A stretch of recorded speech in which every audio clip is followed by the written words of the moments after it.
Welcome to our fifth plenary of this year's REA program, which will focus on spiritual leadership for a climate changed world, presented by staff members of the BTS Center. The BTS Center is a private foundation based in Portland, Maine, in the United States, building on the legacy of the former Bangor Theological Seminary. The mission of the BTS Center is to catalyze spiritual imagination with enduring wisdom for transformative faith leadership, with a focus on nurturing spiritual leadership for a climate-changed world. Hence the theme for this session. So I've been connected in one way or another with the BTS Center since 2017. Earlier in their history, they offered grant funding, which supported my research on the Wild Church Network and Seminary of the Wild, which folks will hear about more in a breakout on Friday. And as they shifted their focus into the current emphasis on nurturing spiritual leaders for a climate-changed world, I took advantage of their online book groups, day retreats, lament with earth rituals, and in-person wonder and wander experiences. As I was discerning my own vocational shift towards focusing on the spiritual roots at the heart of the climate crisis, the BTS Center offered me a place to live out that call. So I've been very grateful to have had the opportunity to serve as a consultant on a number of projects with them since 2021. The folks that you'll be hearing from shortly have become amazing colleagues to me, and I'm very grateful they are here.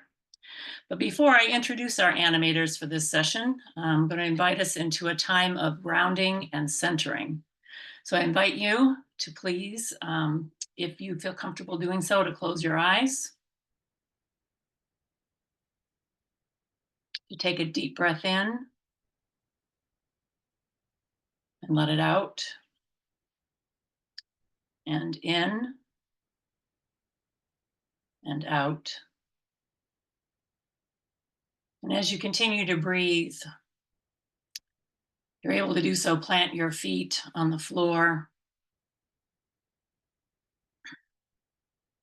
And imagine roots from your feet or your seat reaching into the earth,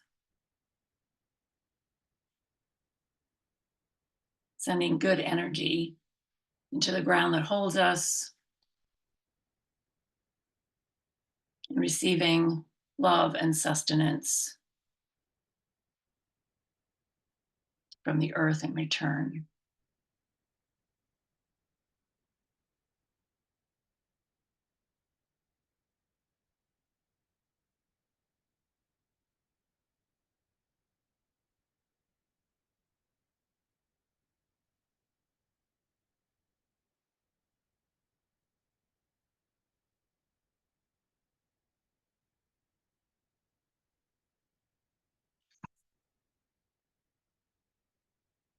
Now to introduce our animators. Before we do, Alex, for some reason, I have it on speaker view, but for some reason I'm only seeing you. I don't know if anybody else is having that issue. Am I showing up as a speaker on other people's screens? Yeah, I can see you very clearly. Okay, all right. Then for some reason it's just me. Okay. So now for introductions. First, Reverend Nicole Dieroff is ordained in the United Church of Christ and serves as the Associate Director at the BTS Center, where she coordinates the planning, implementation, and evaluation of the center's programmatic offerings. Nicole serves on the United Church of Christ Council for Climate Justice and is trained as a Maine Master Naturalist.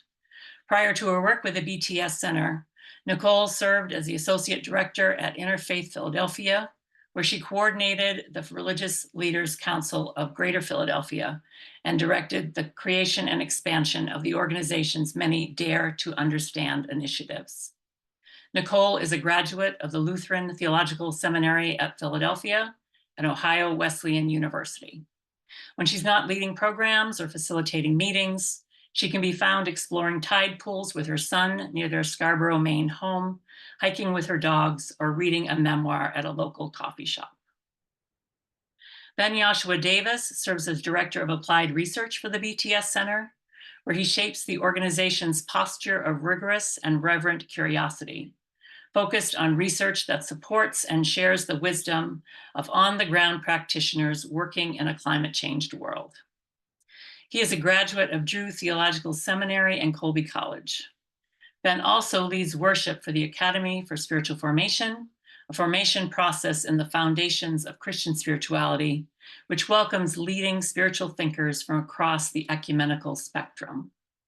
Ben is a Maine native and currently lives on Chebique Island, Maine, with his wife, Melissa, son, Michael, and daughters, Genevieve and Emmeline, where he directs the community chorus and delivers tins of cookies to unsuspecting neighbors.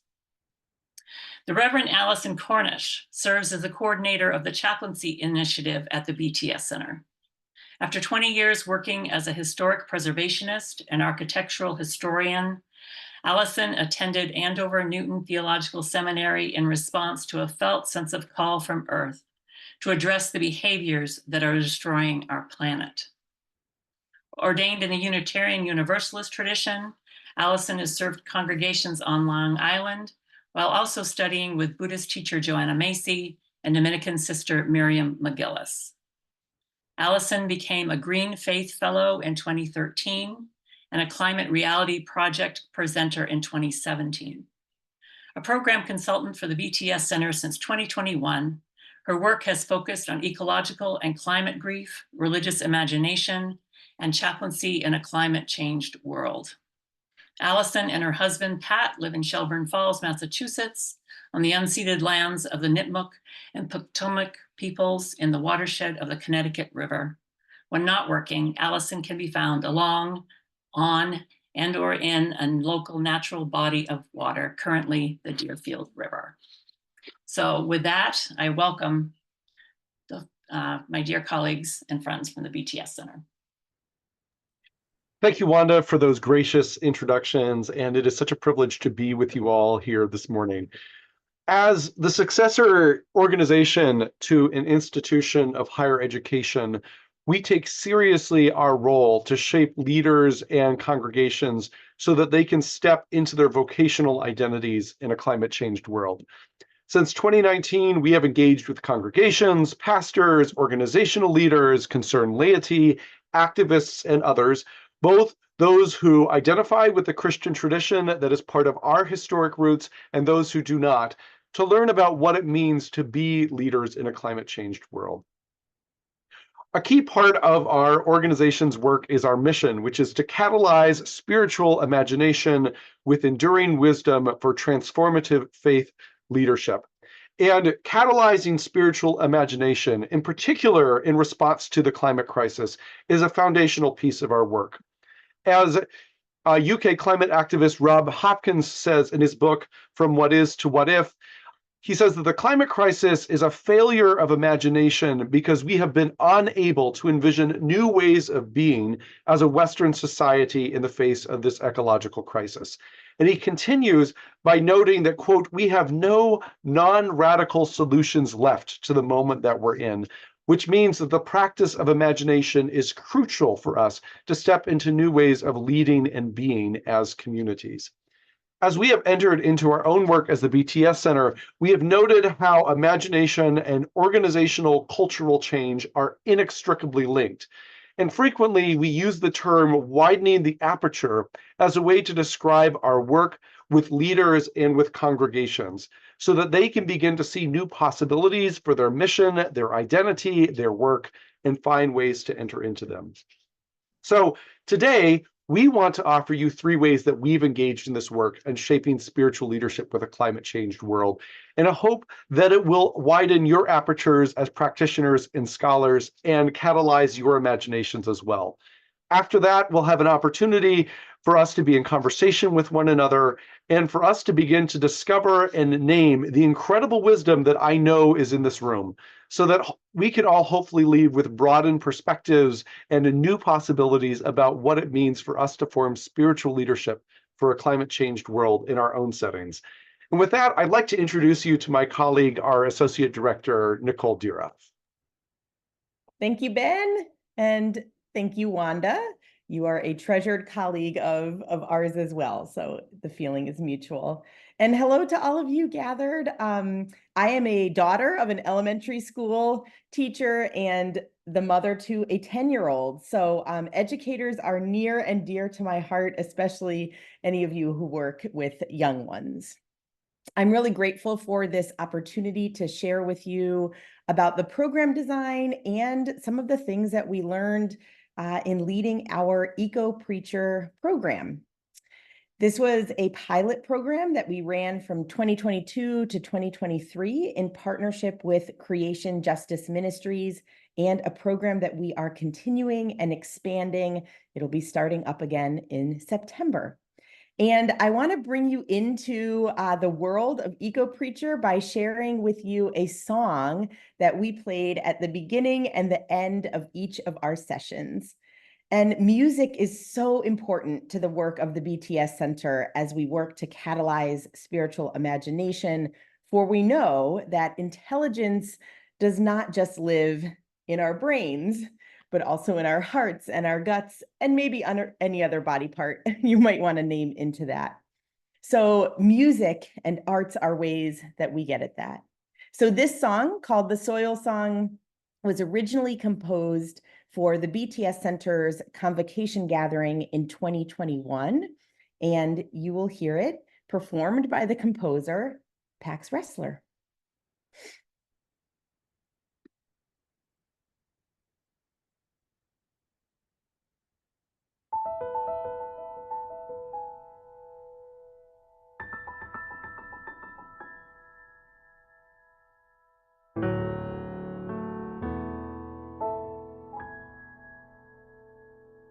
The soil holds the past.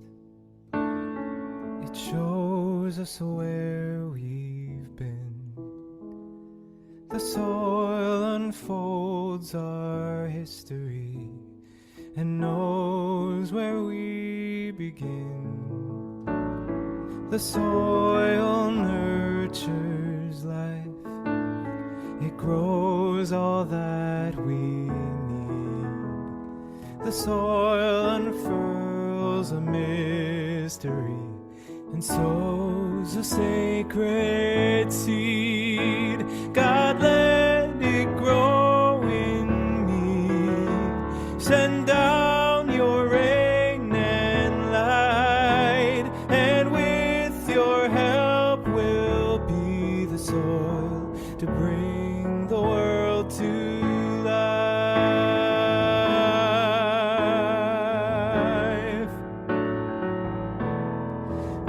us to life.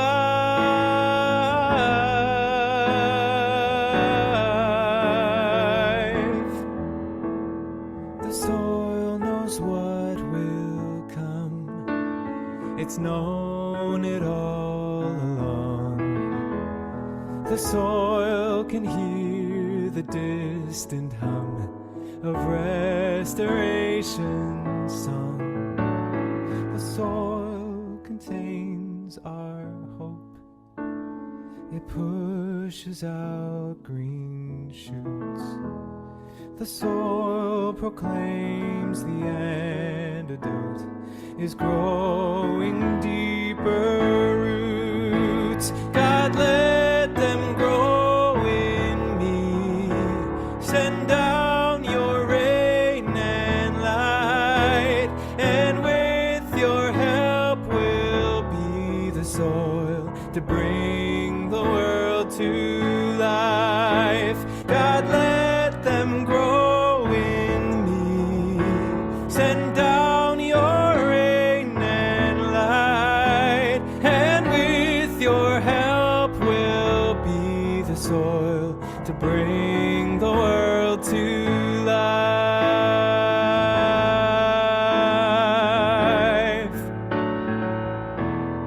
Bring us to life.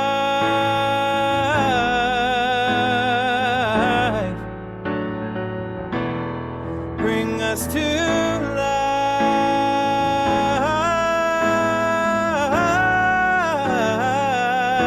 life. Bring us to life.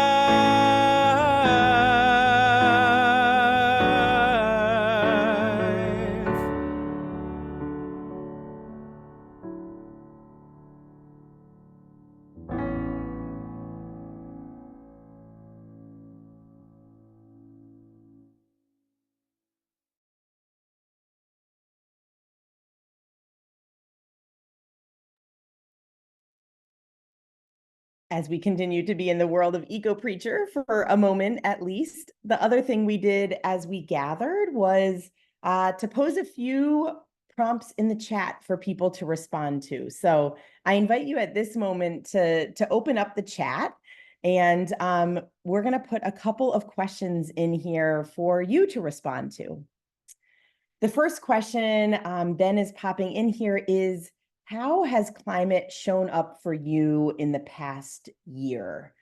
So I invite you just to respond in the chat. How has climate shown up for you in the past year?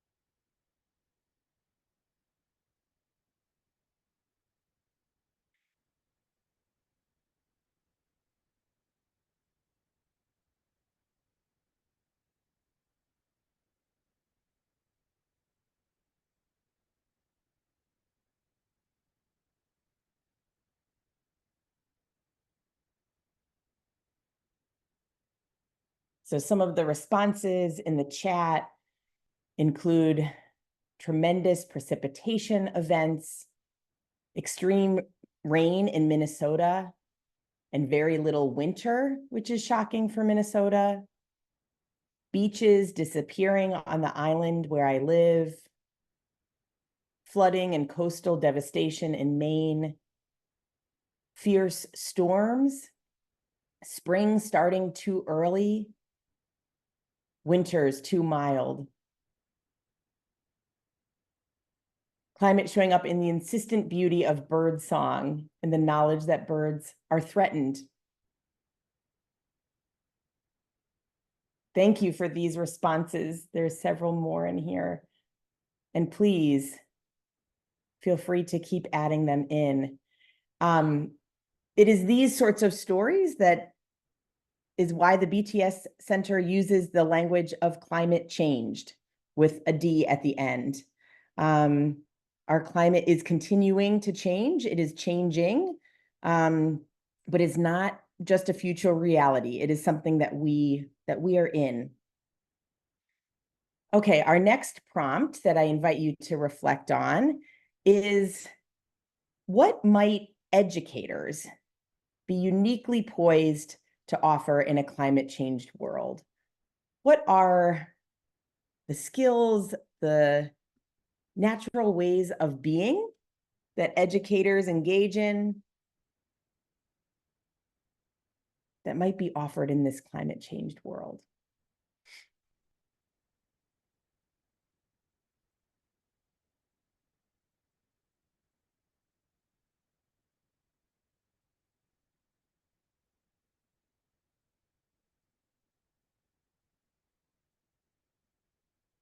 Mm.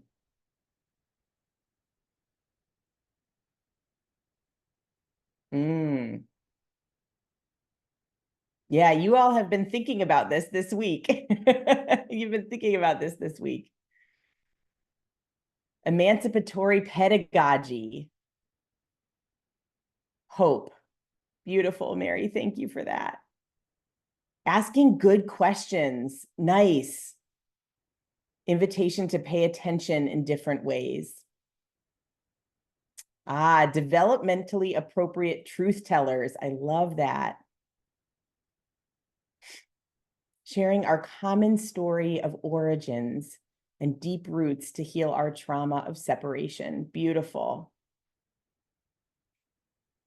Thoughtful, sharing reflection, discussion. Yeah, leading things in the natural world, in natural spaces. Foundations for resiliency. Reconnecting people of faith with creation. Beautiful. If you're mid-typing, please send in whatever you've started. This is the question that the BTS Center has been asking of spiritual leaders and for the Eco Preacher cohort, specifically of preachers. What might preachers be uniquely poised to offer in a climate changed world? So let me tell you a little about the program we designed to try and answer some of those questions, to create space for exploring that question.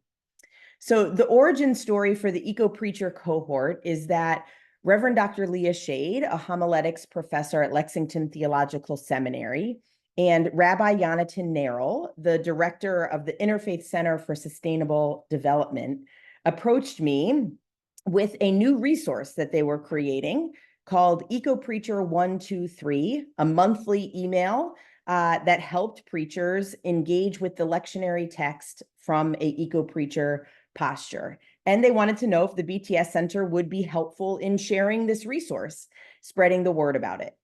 And I said, yes. And I said, but what the BTS Center is really interested in is forming a community around the people who use this resource.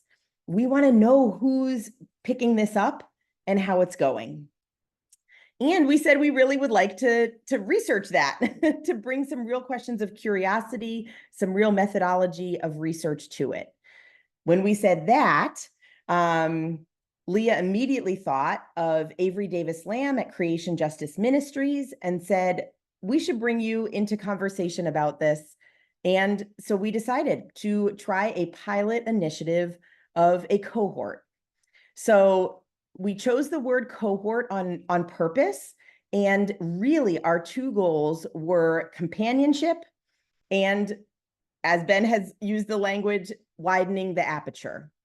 So we had been hearing from so many spiritual leaders who were feeling very isolated in this time as they were facing the reality of a climate changed world. They felt that actually, to be honest about this from the pulpit, would lead to an accusation that they had lost their faith and potentially, were not qualified to be faith leaders if they were taking this seriously and facing the fear of it. So people needed companionship. They needed people to accompany them through all of this. And the BTS Center is committed to this idea of imagination, as Ben introduced. We wanted to widen the aperture. We wanted to widen from eco sermons happening on Earth Day Sunday to understanding eco preaching as a posture someone might take every Sunday as they step into the pulpit. We also wanted to widen the aperture from greening and legislation being the themes of these Earth Day Sunday sermons to the idea of kinship, a kinship worldview of being in mutual relationship with the more than human world, to the concept of watershed discipleship, something that Ched Myers has explored, to the idea that what we need right now is beloved community, and that faith communities are poised to offer just that. So those were some of the ways that we wanted to widen the aperture, some of the ways we wanted to approach companionship. We were thrilled to have over 100 registrants, which was like approximately 70 more than we were expecting. So this concept, this pilot concept, really resonated. We crafted a program that would meet monthly over the course of a year. And we alternated those meetings between presenters and peer learning focused sessions. Again, we didn't want to create a course. We wanted to create something different. And so we're going with this cohort model where we do bring in voices so that we can widen the aperture. So 3 examples of widening the aperture kind of presentations. One was a homiletics professor from Duke Divinity School. So it's always important for us to learn from our academics and those who are really at the forefront of thought on this. This professor spoke to our group about the old story of hope in the midst of exile and proclaimed that this old story is exactly what we need right now. Homiletics professor also talked about the old story of new life emerging out of the collapse of empire. Both of these ideas were really energizing for the group. Another presenter we brought in, not another homiletics professor, we wanted to bring in a preaching practitioner. So we brought in an African Methodist Episcopal preacher who is also a public servant in the city of Boston. And she preached to us. She put forward the idea of the planet as our household, and she challenged the group to say, Have we been good house guests in this household? Have we been good house guests? And people left feeling pretty convicted, pretty, yeah, how do we answer that question honestly? Another person that we brought in as a presenter is Jonathan Nerl, a rabbi, director of an international sustainability organization. So again, practitioner, academic, and a person who's doing this work in a different setting, international setting, Jewish leader.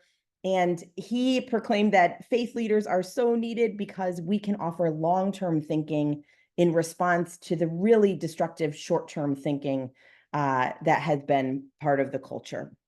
So that's the way in which presenters widened our aperture.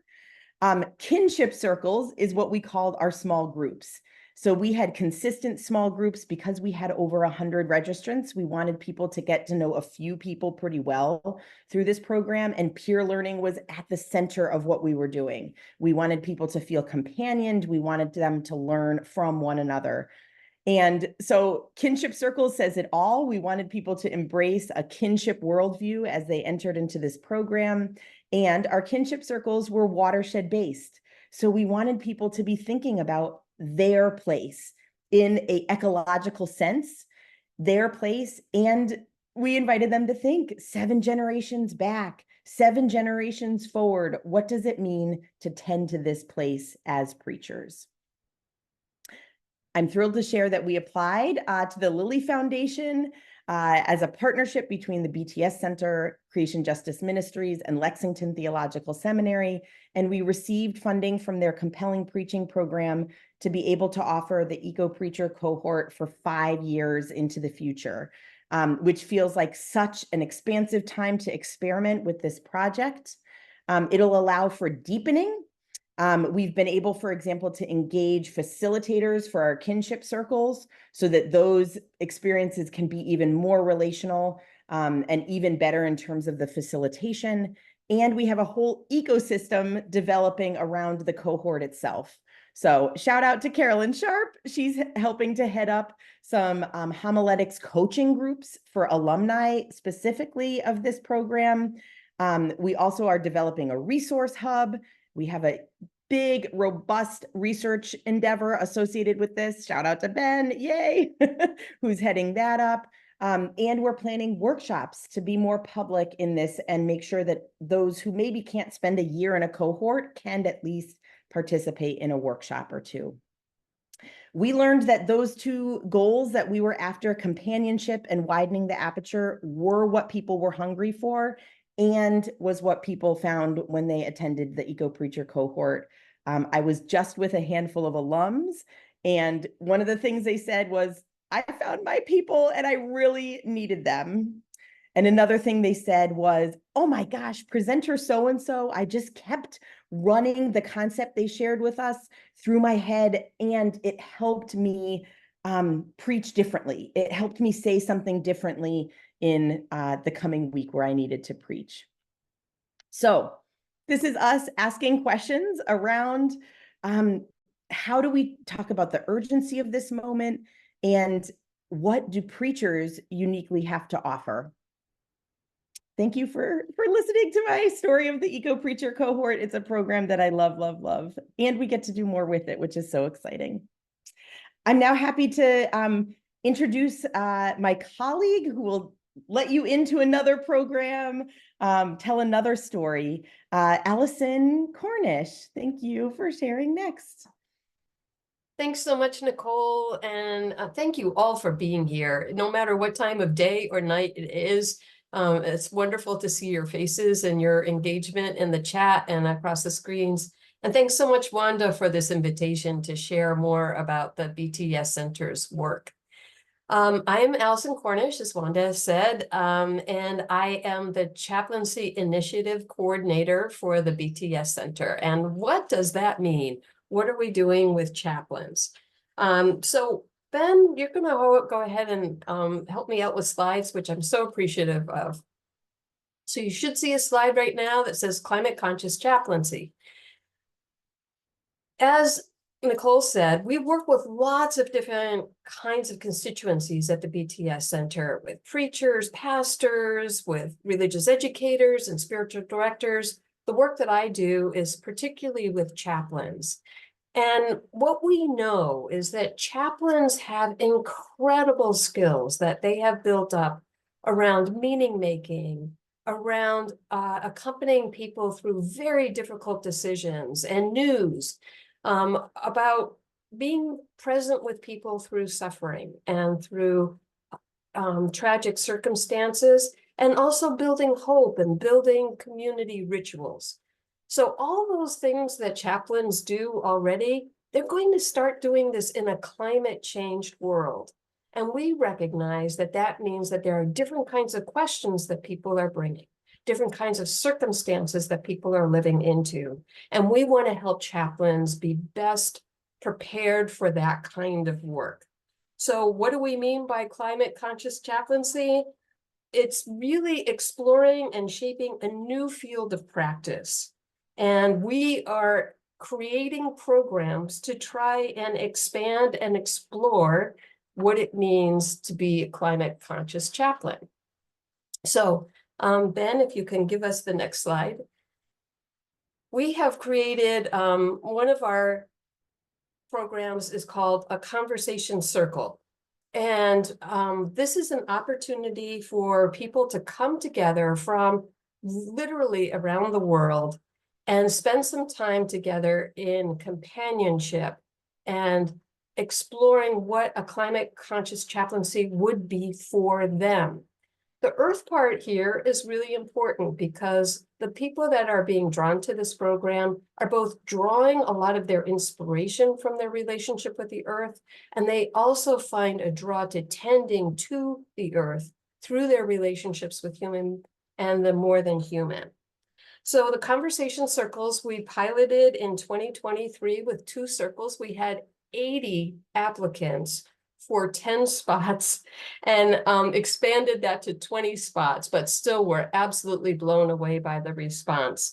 And now in 2024, we have been running 4 circles. We have been using the classic definition of adult education, which many of you probably are familiar with, by Malcolm Knowles. We are making sure that we regard adult learners as the adult learners that they are. That is, that they have a real need to know, why am I learning this? What is it that is bringing me into this space so that I have something to learn? They have, adult learners, a foundation of what they have already done, including their mistakes, that form their base of what it is that they want to learn more about. This is incredibly important. Adult learners, in our experience, want to be involved in the planning and evaluation of what they learn. In other words, they don't want to be handed something that is already done and complete and just for them to take part in. They want to be part of the co-creators. And they want to be learning about what they're going to do in the future rather than something that is just conceptual. So it has to be practical. So we designed the conversation circles to answer those needs. The first is companionship. As Nicole talked about the eco-preachers, we found that chaplains are feeling incredibly alone when they're feeling their own climate grief, or when they're encountering circumstances in the people that they're tending to, they're walking with, that have to do with climate. They're incredibly alone and they want companionship in this. They also need confidentiality because this is an incredibly vulnerable place that we're inviting people into. To trust in the face of your colleagues is something that in the corporate institutional world is sort of shredded. So we need to rebuild the opportunity for people to trust one another and really open their hearts and their minds to each other. As I said earlier, it's really important for our participants to be part of the creation of this. So we use a lot of mechanisms like Jamboards and the chat and anonymous posting so that we can, as much as possible, encourage people to be part of the creation of the actual program that they're in. Facilitation, all of our circles are co-facilitated, two different identities co-facilitating the circle. Why the facilitated space is so important is that chaplains are really, really busy people. And facilitators create a space where people can just show up as they are that day. Not any preparation required, not arriving as any particular way, but just show up and know that the space is being held for them by others. And finally, extended. We need time to build the relationships in order to do this work. So these conversation circles meet twice a month for 6 months, so 12 sessions overall. And that really helps people sink into relationship more deeply. Then can I have the next slide, if you right there? Great. The circles format, just briefly, is probably something that's very familiar to many of you as educators. We have an opening and closing time so that we know that this time that people are gathered together is set apart from the rest of their day. Some people might call that sacred space. We like to think of it as a pause. It's a pause in what you have been doing and what you're planning to do next. We're really clear about the agenda and time expectations so that when people show up, they know exactly what's going to happen in terms of the facilitation and how long that's meant to be. We use check-in prompts for depth, not length. That's a real art form that sometimes works and sometimes doesn't, but we have an opportunity for people to really check in where they are so that we can change any facilitation and agenda that we need to. We have both an opportunity to be in small and large group gatherings. So very often we're holding the conversation all together, and then sometimes we're breaking out into pairs or triads to get a little bit deeper in conversation. And we often we offer opportunities or options for presentations, for sharing content and questions and dilemmas. So there isn't just one way to show up in this space. If somebody has a dilemma that they're wrestling with deeply, we want to create the space for people to be able to do that in a trusting and confidential way. I want to just speak for a moment. Thanks a lot, Ben, for sharing those slides. I appreciate it. I want to talk a little bit about the outcomes from these pilots and from this first real round, as we're calling it, for the participants. The first and I think most important outcome is that participants felt when they signed up for the conversation circles that everybody else knew what the climate conscious chaplain was. And they were coming in with this sense of insecurity and uncertainty about whether they really belonged there. And by the end of the circle, every single person affirmed that the umbrella was much wider than they expected, that no matter whether they were a university chaplain, a prison chaplain, a chaplain functioning in a healthcare situation, hospice, education, they felt that they had more tools and more understanding and more companionship to do that work where they were and how they were beginning to envision it.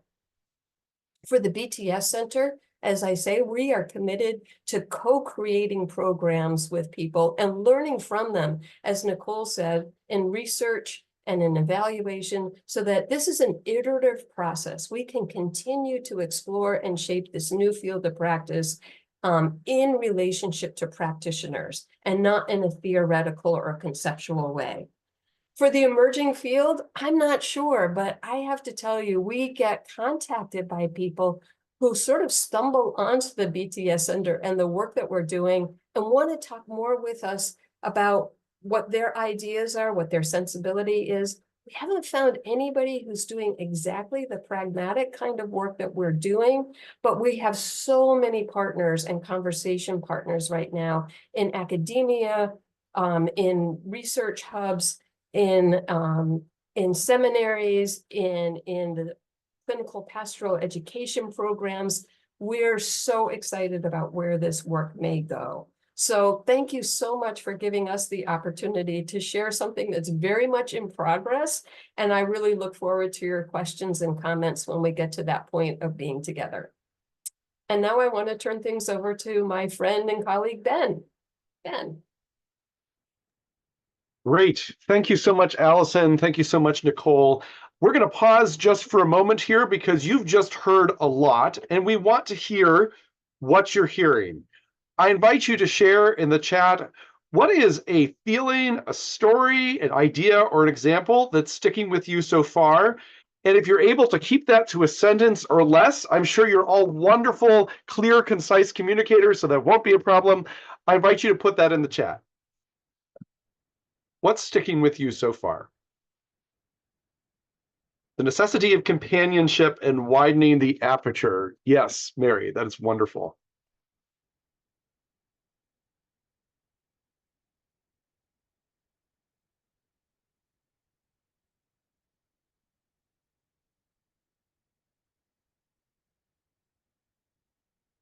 Mycelial networks of eco-preachers across the globe. Eco-preaching as a posture. Translating to other aspects of formation as postures, indeed. And I think there is a lot of overlap between preachers and teachers. The brilliant and generative ways in which the BTS Center fosters partnerships and deep learning. Ah, shucks, Carolyn, thanks so much. And we're grateful to have you as part of our team. Uncertainty on arrival, coming to yes, I belong. Breaking down isolation. Wonderful. Well, I hope you take some of these threads into you as we share about one other project that we've been engaged in around the formation of spiritual leaders for a climate change world.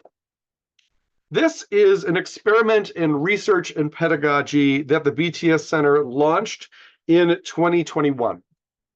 We were asking the question, how would organizations act differently today if they embodied an ecological imagination? And this was a question that we wanted to ask publicly, and we wanted to ask with others. But under that question, there were two other questions we were holding as a staff that felt important for our identity and mission as an organization. The first was, what does it look like to form spiritual leadership or form spiritual leaders when working with people whose context is secular organizations who might not identify as religious at all? And what might the resources of our faith tradition uniquely offer these conversations about climate change leadership? This exploration took the form of a co-learning community that met asking this question from November 2021 to November 2022, all nested within a rigorous qualitative research process. The research about how leaders answer this question, how would organizations act differently today if they embodied an ecological imagination, is amazing. And if you're interested, we'll be putting a link to both the full report and a graphic slideshow summary in the chat. But today I want to focus on the experience pedagogically, what it taught us about climate, what it taught us about the importance of honoring context, and what it told us about the role that faith traditions can offer everyone in this climate change moment that we're in ways that will hopefully open up some new possibilities for you. So this co-learning community was comprised of 26 leaders from 7 organizations located in New England in the Quebec province of Canada, and included staff members, board members, and executive directors. Participants were 50% Christian identified and 50% identified non-religious or other, and they represented 7 different sectors: agriculture, prison reform and abolition, immigration, volunteer empowerment, higher education, community arts, elementary education, and religion. Now, as you might imagine, climate played a large role in how we framed this co-learning experience. And we tried to shape this framing in a way that could help every leader in every sector feel like they had a unique role to play in responding to the ecological crisis that is facing us. In our letter of invitation to the organizations that participated, we used this quote, which perhaps some of you are familiar with, from lawyer and activist Gus Speth, who said, "I used to think that the top environmental problems were biodiversity loss, ecosystem collapse, and climate change. I thought that 30 years of good science could address these problems. I was wrong. The top environmental problems are selfishness, greed, and apathy. And to deal with these, we need a cultural and spiritual transformation. And we scientists don't know how to do that.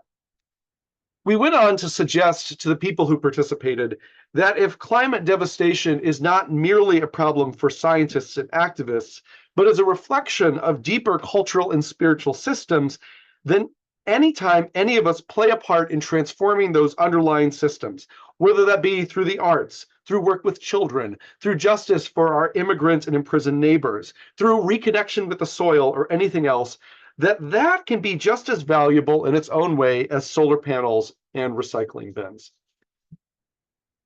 From there, we suggested to them that the climate crisis is the context in which all our work happens, not just a worthy social cause. It's not simply, quote, an issue to be addressed, but is the primary characteristic of the world in which all our organizational work happens. In the first breakout group in the opening retreat, right after we shared this framing with them, we asked people for their responses and what they were carrying into this space.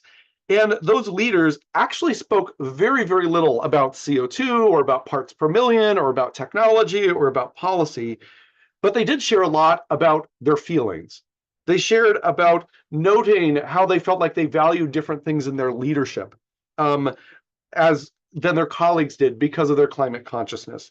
They shared about their anxieties about raising their children in the world that we're in. And they shared their relief at finally having other people to share their fears and dreams with. As you might notice, one of the threads that weaves its way through our programming and initiatives is this importance with companionship. Sometimes simply having a group of people in the room whose hearts are beating in time with yours makes a transformational difference, almost regardless of the content that you're engaging with.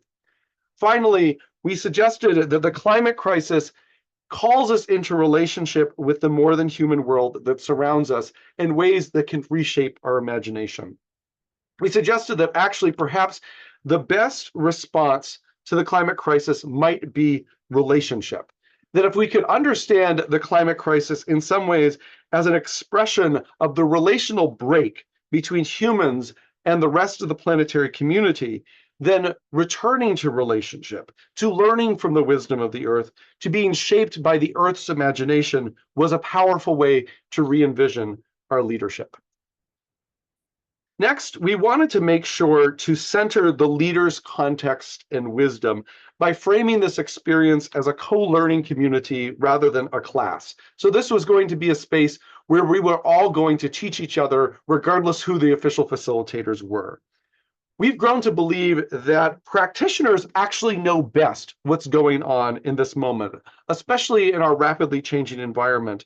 So our work as facilitators at the BTS Center was not to teach them the answers to the question, how would organizations act differently today if they embodied an ecological imagination, but rather to simply ask the question and to listen closely to how they responded so that we could name back to them the wisdom that was already in the room in a way that would allow them to see previously unseen dynamics present in their work environments and begin to envision new possibilities. This co-learning community was designed in 4 3-month curricular cycles to mirror the cycle of the seasons. And during these 3-month curricular cycles, during the first month, we would meet together either for an in-person or online retreat. In our second month, we would have 2 outside teachers come in to offer us some thinking and discussion in a 90-minute Zoom seminar. And in our third month, we would engage in listening sessions with organizational teams and host cross-organizational peer cohorts based on roles. So executive directors meeting with executive directors, staff with staff, and so on. What this did was allowed the community to be felt like it was being held by a predictable structure, but also give us some flexibility to shift what we were doing based on the energy of the community. So for instance, during our opening retreat, one participant used the phrase "islands of sanity," taken from Margaret Wheatley's book, Who Do We Choose to Be, to describe how they were thinking about the role of their leadership. We noticed that that phrase spread organically like wildfire throughout the rest of the community during the opening retreat. So we use the book during our in-person retreat halfway through the year as a way to respond to that energy. We also experimented with introducing religious frameworks into this mixed religious setting. One of the things that we shared during that opening retreat, we said, this is not a Christian space. However, insofar as climate brings up questions of meaning, of perception, of our deepest held values, we believe that this is fundamentally a spiritual conversation, and we welcome those questions in this space in whatever idioms and whatever language is nearest to your heart. One way that we also introduced religious frameworks into this co-learning community was by inviting teachers in religious traditions to respond to organizational questions based on their worldview and an ecological lens during our quarterly Zoom seminars. So we had 2 Christian identified presenters sharing about community as ecology. We had presenters sharing from indigenous and animist contexts, sharing about what does success look like. We had others sharing about circular time, or what does ecologically imagined organizational planning look like. And much to our surprise, most of our participants actively welcomed the introduction of these religious frameworks into our shared learning, even if they did not identify as being religious themselves. And throughout, we began to hear back from them the ways they articulated that these frameworks expanded their perceptions, widened that aperture, and enriched their discussions. Here are some ways that they named that religious frameworks enriched these discussions for them.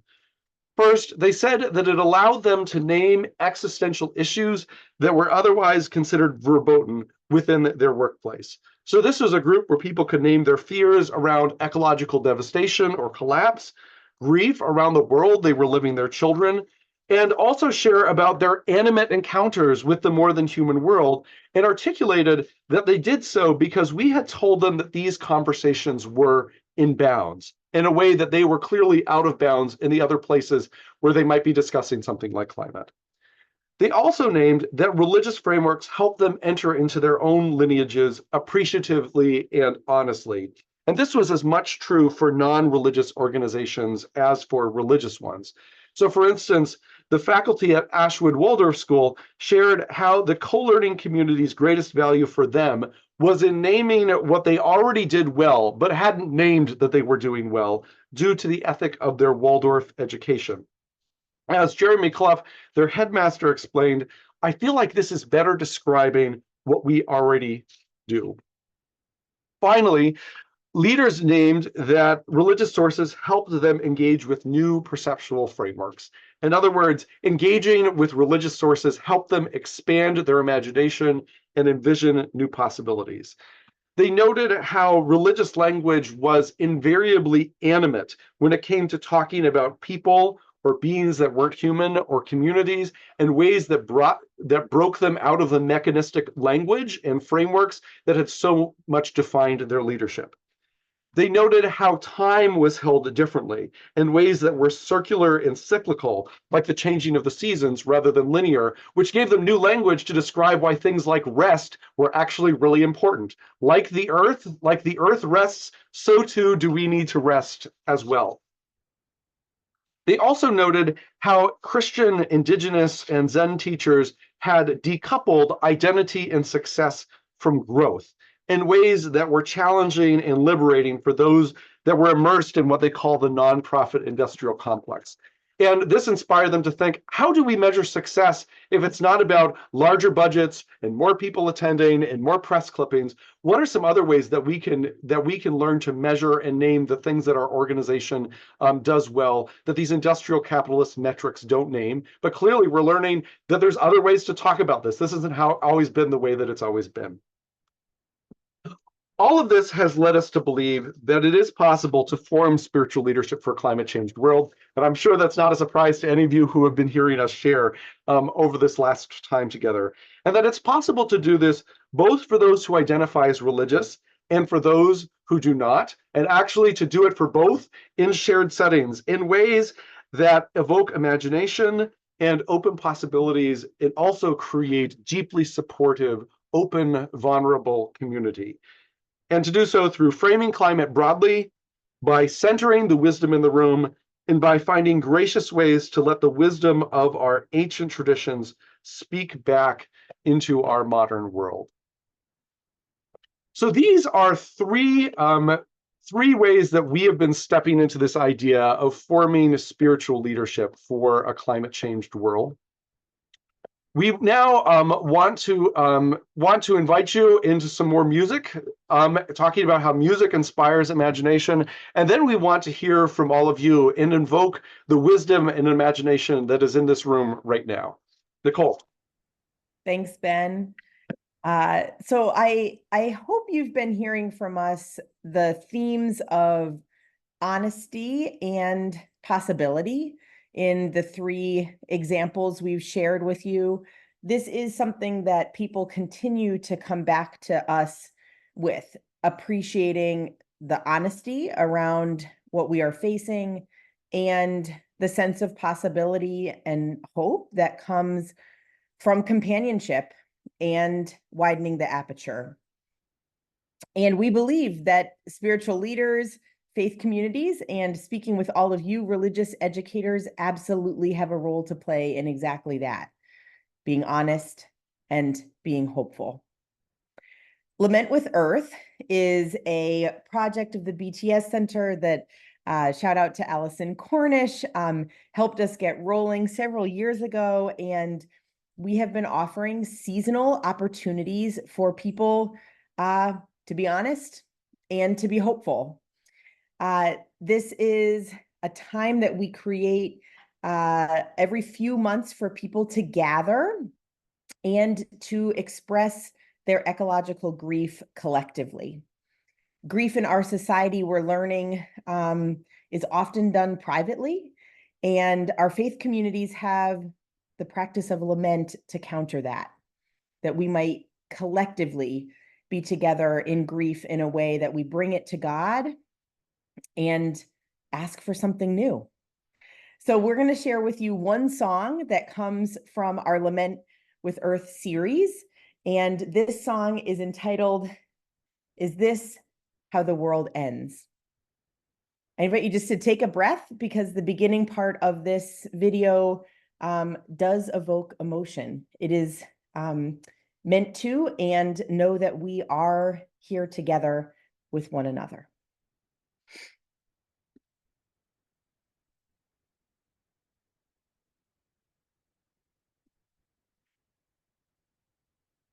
The sky is filled with fire tonight.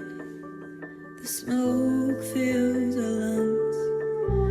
What are we doing? What have we done? What are we doing? What have we done? Water's running dark tonight. We're drinking a ruin. What are we doing? What have we done? What are we doing? What have we done? We can't say we didn't know. We can't say we didn't see. Our tears don't mean nothing if we turn away again. Is this how the world ends?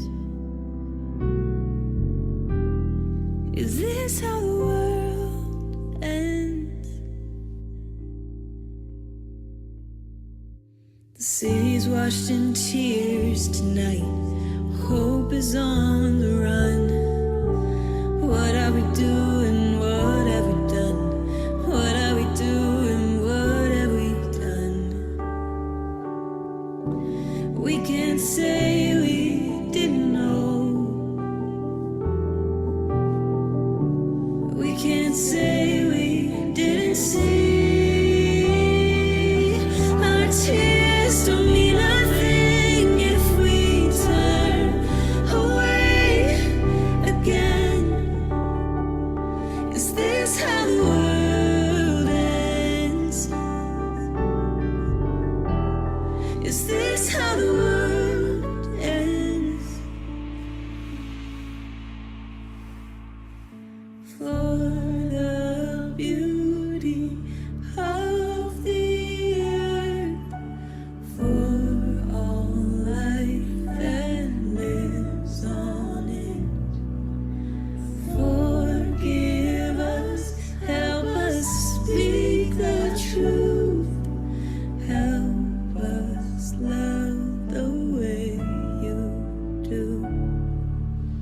help us love, help us love, help us love the way you do.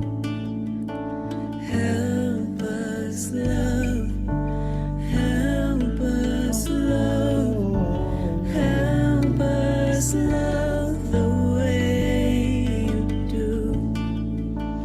Help us love, help us love, help us love the way you do. Help us love the way you do.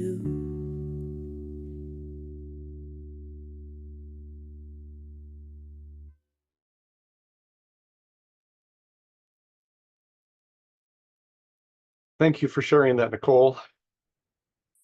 I can't tell you every time I listen to that song, strikes me right here.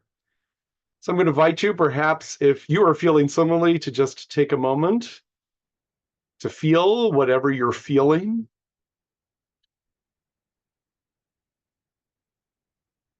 To breathe in, to take a deep breath out, and to bring whatever hope or grief or longing you might be feeling in this moment into our discussion together. So this is our chance to help name the wisdom that we know is in the room, with all of you good, open-hearted, wise people who are engaged with this work on the ground, forming spiritual leaders for a climate-changed world. So we're going to, I'll also add just a note about translation as we are discussing together in the chat, and likewise, if you would like to share, if you need an interpreter, please reach out and let us know so that your voice can be welcome as well in this discussion.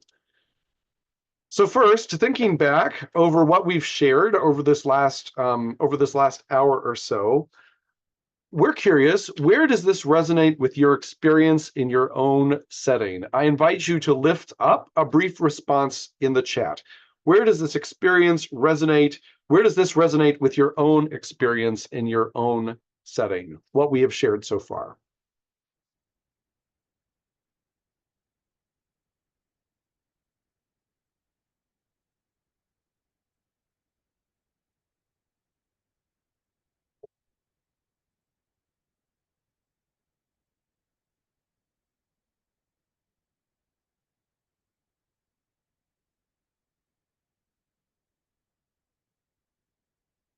Feel free to lift up your responses in the chat.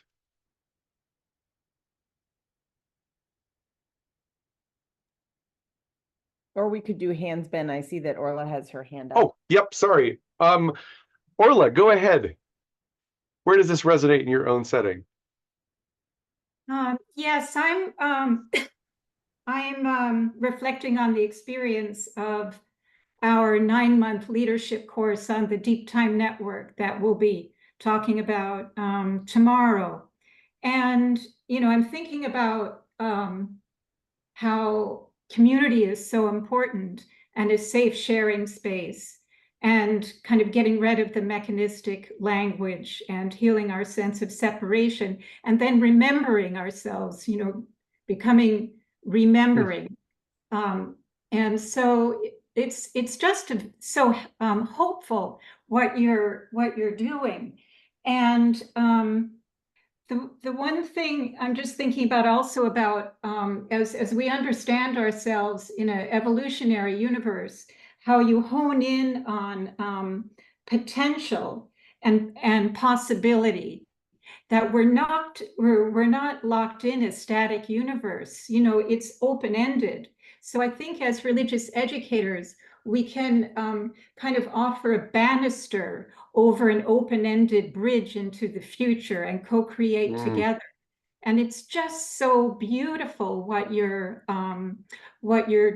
doing up there. So I just want to say that there's a lot of similarities in what you're doing. And the other thing, as far as, you know, faith traditions, I always think about, fostering a faith in the integrity of creation, that's kind of a very neutral term. And of course, each faith tradition can do that, within their own. We've kind of become separated from that. But remembering ourselves in a faith in the integrity of creation is a kind of a neutral way to get beyond these siloed concepts of Christianity and even the fractions within each faith tradition. So thank you so much. Orla, thank you for that. And I love that image of a banister or a bridge to whatever this new future is. That's a wonderful image. I want to just name a couple things that are coming up with the chat. Carolyn sharing about forming bonds of kinship and solidarity in the classroom. Yes. Norma affirming we can incorporate these approaches into all that we teach and preach. And Mary talking about it's wonderful to have hearts beating together, but what happens when the circle becomes very small with only like-minded folks? So this is a great question. Mary, I'm wondering if you might be willing to unmute and briefly share just a little bit more about this. Yeah, sure. I teach at a seminary. I live in a context in which, in Minnesota, in which we have large parts of the community are very excited, for instance, as one example, about re-electing Trump. And so I work in spaces where I'm trying to figure out what does it mean to widen the aperture to create room for people to engage. And I love the language you're using. I love REA. I love what you're doing. And I want to know what you've learned from that about how people like me who are working in spaces that might seem hostile to some of this language. Like I can't even talk about climate often. I will talk about caring for creation. So I just want to know what you can help us with. Oh, that is a really wonderful question. And first of all, let me just say my heart goes out to you because I can think of all the other people who I've been in encounter with especially over this last year. We're talking about having this deep passion around climate, around care for creation, but finding that they're in settings where all of that is very highly contested and not sure about how do we get into this. We actually did research about this at EcoPreacher. In our EcoPreacher cohort, we had a fair number of preachers who are working in exactly the sort of settings that you were in, where the idea of just, going up on Sunday morning and preaching a flame-throwing social justice sermon did not seem like a wise tactic. But there was even concern, if I use the word climate change, how many people are going to walk out the door? And there it's less about fear of conflict, but like even the terms can shut down conversation. There were, however, 4 pathways that, and this is research that we're actually going to be publishing about. There were actually 4 pathways that preachers began to name of here are some ways into this work that can help bypass things like political polarization. So I'll share with you a few of these, and then I also want to encourage you to reach out to me if you'd like to learn more in greater detail. I'm happy to share what we're learning so far. The first is to focus first on place. Oftentimes in places that are conservative, there's still folks who they deeply love the place they're at. They have deep generational roots. So what preachers noticed is when you begin with place, it opens up conversation. So you say, what do you care about this place that you hope is preserved for future generations? What do you notice is changing? Because even people who think that climate change is a liberal hoax will notice that the weather, that the ecology, often the bodies of water are changing. They may not be willing to say why, but they're willing to, they do notice that there's change. And so that's often a way to bring people into a posture of stewardship with their watersheds, which is a great thing, regardless whether the climate conversation ever opens up or not, but oftentimes it can be into that. The second is through conversation through scriptural text. So when we can point to these by saying the Bible tells us so, our religious tradition tells us so, that helps people step out of the political frameworks that so dominate and paralyze these conversations and move into a different framework where conversation is possible. So a lot of this, it actually Carolyn Sharp has been one person who's actually taught us a lot about this, is by beginning to open the texts and noticing the ecological wisdom that is already there. And when we begin to resurface that, it allows people to ask questions out of the idiom of their faith tradition, then out of political frameworks. Of course, it's not always quite so neat, but sometimes it does widen the aperture just enough that people can start coming into this in a way that allows for change. The third one that I'll name, that can be important in the context that you're describing, is personal encounter with the more than human world. Wendell Berry talks a lot about how affection is important. We serve and protect that which we love. And so either evoking those experiences of encounter, whether that be, so many people have stories about going camping or fishing or hunting when they were kids. So many people encounter a call from God at like a church camp. And so even simple things like hold a meeting outdoors rather than inside. Engaging in community garden, going on hikes or forms of outdoor recreation, and then figuring out what artful questions you can bring people that can bring people into these conversations, can also be a really helpful way to begin. So those are three that I would that have come out of our research that I would suggest. But again, just with sympathy and respect for knowing you are engaging with this in a setting that is often difficult and contested, and which is one of the reasons why community is so important for this work. Ben, I'm just going to jump in here with my gratitude for that wonderful research-based answer. And I want to say something that we talk a lot about in the climate conscious chaplaincy, which is, when do you foreground climate and when do you background it? Because in our days, all of our days, there are days when the climate is right in front of our consciousness, and there are days when we're going through our lives as if the climate crisis isn't actually happening. And when climate is backgrounded, it doesn't mean that it goes away. It means simply that you're not leading with it. There's a lot of language in chaplaincy around stealth spirituality. How is it that you're kind of sneaking around the corners, particularly to people who are unaffiliated with a particular religious tradition or have claim a label to themselves? It's kind of stealth climate. It's not that the chaplain drops the understanding that we are in a climate crisis, but makes those choices about how to respond to something with that knowledge that they're carrying, but choosing the language in which to meet somebody with. So it's a less research-based response than Ben's, but I think it comes out of our experience working with chaplains who have really become such good translators in the work that they do. Thanks for that, Allison. And thank you for this question, Mary. Maureen, thank you for mentioning and reminding me. Oh, right. Leah Shade and I co-presented on this with you in a session on Monday. So for all of you in this room, you have access to that paper, which actually lays this out in a little more detail. So I commend that to you as well. Ben, I'd love to talk a little about what Dory posted in the chat. Yeah. Dory, do you want to unmute and just, here's my cat. She's coming to say hi.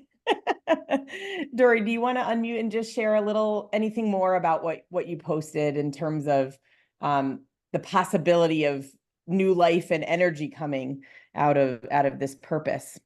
Sure. Just briefly, we heard in the last session the number of churches across the U.S. that are going to be closing over the next 3 years, like something like 100,000, and so we know the landscape of Christianity in North America.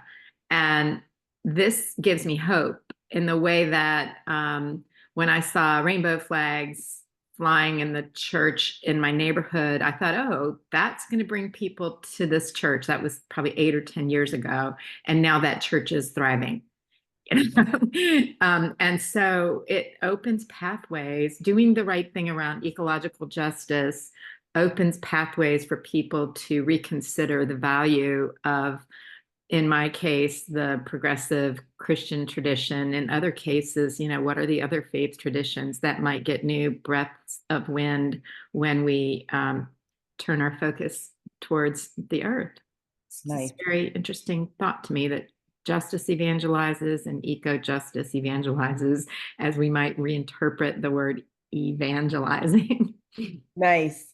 Thank you so much for that comment, Dorian. I think for the BTS Center as an organization that is a former seminary training pastors, mostly for small congregations in northern New England, we are acutely aware of just the rate of burnout among clergy and among pastors, and challenging this sense of purposelessness or being caught up in a system that's using metrics that just they're not meeting in terms of numbers and budgets. We have found again and again that introducing spiritual leadership for a climate changed world, and really your spiritual leadership is needed for your neighborhood, for your town, for your city, for your watershed, beyond your membership. Beyond your membership, the times are demanding spiritual leadership for all people and for planet, and that has been an activating. We've been using the language of vocation. That has been an activating vocation. We have even toyed with the ideas of what would it look like for the BTS Center to commission people, for people to feel that purposefulness in the work that they are doing as leaders. And Dory, your comment just kind of fits right in that it's more from a community perspective than a leader perspective, but we deeply feel that faith communities are absolutely urgently needed to fill a role that no one else in society is filling right now. And how else would we create small communities of people who are thinking about things bigger than themselves, who are putting values of goodwill into action and normalizing them? We couldn't recreate another structure of this. Like, can we mobilize people of faith into this vision? I would just like to add briefly to that. One of the other pathways that we didn't get enough kind of data in our first round of EcoPreacher to talk about, to publish, but is emerging, is how do we talk about climate, care of the earth within the idiom of congregational life. Of course, congregational context really matters, but by being able to offer, actually, this is a way, engaging with environment is a way to re-engage with young people who, if you look at the stats, are deeply anxious about the future of our planet and deeply care about the climate crisis, and do not know that people of faith care, because what they see on the news or in their interactions with other Christians is in fact oftentimes really negative and not earth honoring. But also, and this kind of goes back to some of what I was sharing, how can climate widen the aperture for how we understand what it means to be a successful congregation? After all, what I often hear from pastors, they feel pressure around whether attendance is growing, what their budget is, the number of members they have. And those are all just straight industrial capitalist metrics that we just pulled over, for instance, in the Christian context, into modern Protestant congregational life, and then baptized with a couple scripture verses and a little theological language. So what does the climate crisis teach us about what actually it means to be successful as a community? And so this is a way oftentimes to open up new possibilities for congregations to go, maybe it would be okay if we're small right now and we're small forever, because there are things we can do if we're small that we couldn't do if we're large or obsessed with growing large. Maybe the climate crisis actually says something about our worries about whether we can pay our light bill this month. And when we start exploring those intersections, climate becomes not just, quote, another good thing that we should do with that time we don't have, but actually becomes a new way for us to transform the things that we are already doing and we already care about. I appreciate the amen corner in the chat. Whenever I say that, I wonder where the rotten tomato emojis are going to be. Ben, I wonder if we might go back actually to something that Orla said, because I think it's, and I'd actually like to invite Allison's response. Orla spoke about faith in the integrity of creation, and I loved the way you presented that in terms of something that could break down barriers between traditions, denominations, religions. But I'm aware, as you said that, of a question that Allison has continued to ask in our settings, which is around as climate as the climate crisis progresses and more natural disasters are hitting us, what does it mean to hold faith and trust in a creation that maybe is starting to feel violent? Allison, I kind of just want to invite you in to kind of name that question, because I think it's one that's it's really held me anyways, as you've been wondering about it. I have been, and thank you. And I think this is a really big question. There is something emerging that some people are calling eco-chaplaincy or eco-ministry, which is imagined to be really present to creation and what creation is experiencing, what's going through. But really, as humans, we need to continue to pay attention to our relationship with nature, with the natural world. I'm not sure whether I can, personally bring healing to a tree or to a forest, but what I can do is tend to the relationship that I have with that dying forest or with that tree that's been cut down or something like that. But what Nicole is pointing to, I think, is really huge, where not every faith tradition has embraced the natural world as a place that's benign or a place where we feel safe being. And I think that this is going to be a big part of chaplaincy, is how to accompany people post I can't even use the language natural disaster anymore, because what's a natural disaster? There's so much anthropogenic harm that is incorporated into natural disasters at this point that we can't really separate those two. But I think that some eco-spirituality practices which help rebuild the relationship that we can have with the natural world, even in the smallest of ways, is going to be essential. I heard somebody speak not that long ago who said, the most important thing we can do to prepare ourselves for our climate change world is to spend more time outside, in all weather, in all climates, in all seasons. Now, I have my shades down here. I'm trying to protect myself from the natural world right now because it's been so hot and so humid in a place in the world that just doesn't usually experience that. But I need to remember that if this is the new normal, spending time in that new normal and befriending it and getting to know it and getting to know my limitations with it is extraordinarily important.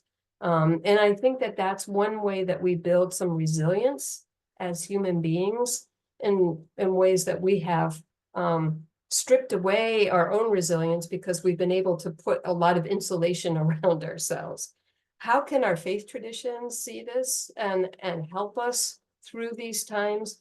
I think of the experiences of resilience of people who brought their faith through experiences like a genocide or a Holocaust or an emigration experience, who endured enormous challenges with the natural world and with the human caused conditions, and somehow managed to hold on to themselves. Maybe they survived, maybe they didn't, but they managed to hold on to their own sense of self and their values through those experiences. Those are the stories that we need to start telling to one another and lifting up. Thank you, Allison. Thank you all for your presence, attention, engagement, conversation with us during this plenary session. I want to just share a couple ways in which you could continue your relationship with the BTS Center outside of this plenary. Some we've already mentioned and dropped in the chat, and I'm going to share just a couple more. And this is really, for you or for some of the people that you are teaching, if you might help us share the word about some of these things, we would love it.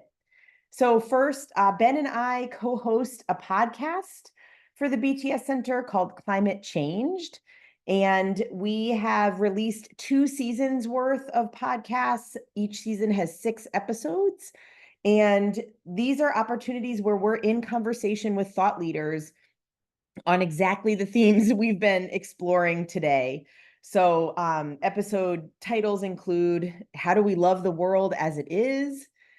What's Mine to Do? And many others. So Ben and I hope we might find our way into your earpods, your AirPods, or your car radio sometime soon. We are currently accepting applications for 2 programs. One is our first year of the Eco Preacher cohort that is being funded by the Compelling Preaching grant through the Lilly Endowment.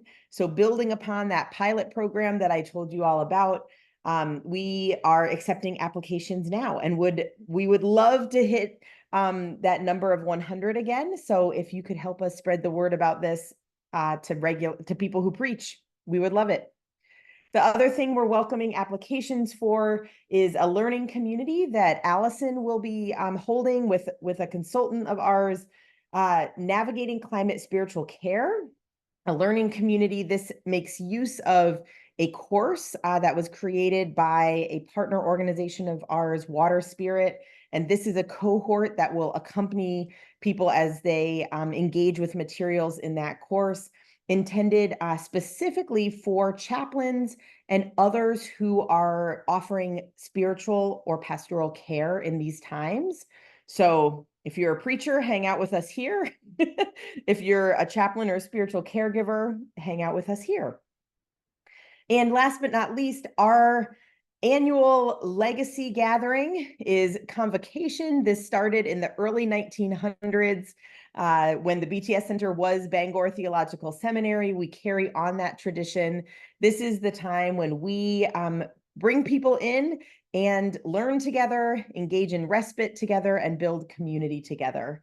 Our theme this year is Hope in Small Places.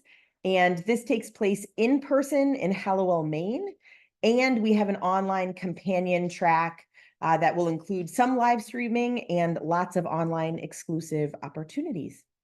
So we hope to see you at any of these upcoming events and would love if you're able to spread the word for us so that we can continue to relate to new people.